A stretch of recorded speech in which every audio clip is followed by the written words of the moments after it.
তো হ্যালো বন্ধুরা, আশা করি সকলে ভালো আছেন। তো আমিও ভালো আছি। তো আমার সামনে দেখতে পাচ্ছেন, এই হচ্ছে বৃন্দাবনের প্রেম মন্দির। তো এটা আমাদের দিনহাটার সেরা দুর্গাপুজো মণ্ডপ বানিয়েছে। তো আমরা ধীরে ধীরে সামনের দিকে এগিয়ে যাচ্ছি, আমরা ভিতরে প্রবেশ করব। তো বাইরে থেকে খুবই সুন্দর দেখা যাচ্ছে। এখানে দেখছেন শ্রীকৃষ্ণ এবং রাধা ঝুলছে। তো আমরা গেটে পৌঁছে গেলাম। তো গেটের সামনেই যত সুন্দর কাজ করেছে, খুবই সুন্দর লাগছে। তো আজকে হচ্ছে দুর্গাপুজোর তৃতীয়া। তো তৃতীয়ার দিনে যে হারে লোকের ভিড় দেখা যাচ্ছে, এত তাড়াতাড়ি এত লোকের সমাগম হওয়ার একটা কারণ আছে।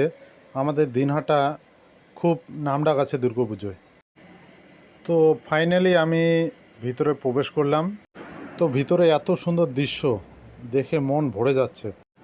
তো আমি ব্যাক ক্যামেরা দিয়ে দেখাচ্ছি, কারণ ব্যাক ক্যামেরা অনেক সুন্দর আসছে।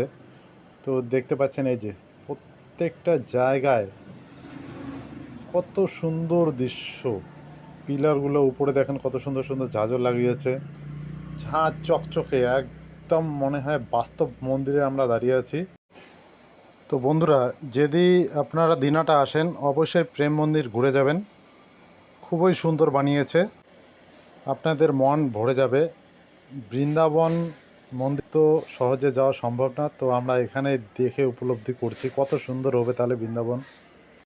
এই যে উপরের চূড়ার দৃশ্যটি কত সুন্দর লাগছে, চারদিকে শুধু লোক আর লোক। তো এখানে যতগুলো লোক আছে প্রায় লোকেই ক্যামেরাবন্দি করে নিচ্ছে এত সুন্দর দৃশ্যগুলো, কারণ দেখে মন ভরছে না, এই জন্য ক্যামেরাবন্দি করে নিচ্ছে, এরপরে যেন দেখতে পারে।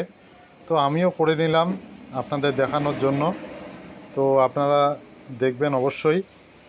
যদি ভালো লাগে ভিডিওটি লাইক, শেয়ার এবং আমার চ্যানেলটি সাবস্ক্রাইব করে দেবেন।